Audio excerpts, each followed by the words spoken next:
Good evening, everybody. This is Don't Be Afraid of the News. I'm Josh McClain. Let's get right down to it, all right? Ghost knifefish, right, are these small nocturnal fish in South America, right?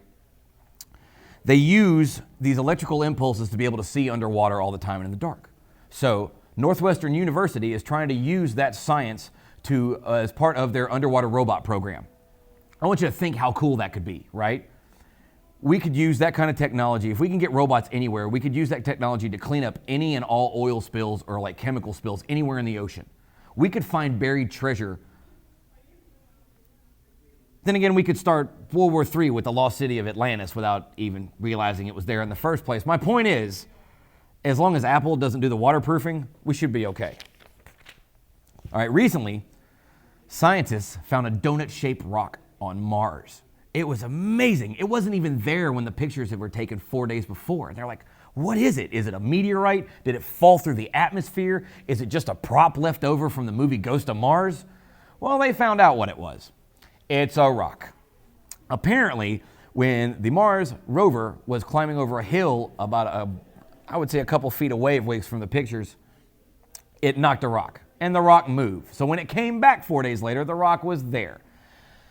Yes, America, that's right. We're not even living on Mars yet, and we're already messing stuff up all over the place. No wonder they don't show us where the water is. This is pretty cool. Facebook announced that male and female will not be the only gender terms someone can use to describe themselves before too long. Transgender, gender fluid, intersex, and neither will be available to use and freak the shit out of parents everywhere.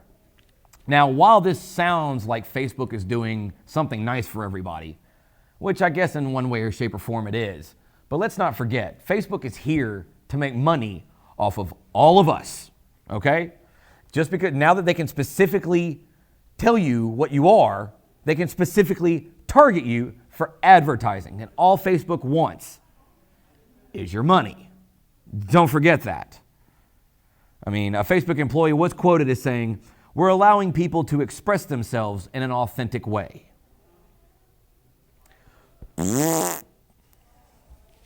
Oh, by the way, make sure you check out Stanley Justice Productions on Facebook. All right, guys, last one. Recently, Republican Tennessee Senator Brian Kelsey sponsored Senate Bill 2566, which allows individuals or religious organizations to refuse goods that further same-sex unions, or it was called the Turn Away Gays Bill. What it pretty much means is someone walks in, you think they're gay, you don't have to serve them. It's kind of crazy that in 2014 we're still dealing with this kind of crap.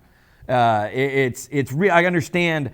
I mean, luckily enough, after the shitstorm in the press, they killed the bill as of right now. But they just passed the same bill in Arizona, and it's insane that this is still. It's crazy, right? It's nuts that this is even happening. But the thing I want you to take away from this, ladies and gentlemen, all right, really, we here at Don't Be Afraid of the News abhor discrimination of any kind. Any kind. That goes for everyone, all right? The people behind this bill aren't necessarily evil or small-minded or simpler. They're just scared. They're scared that they're losing a world that they grew up with.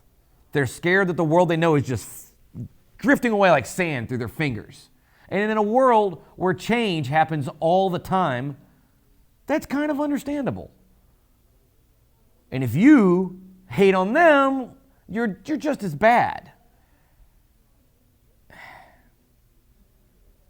I don't like change.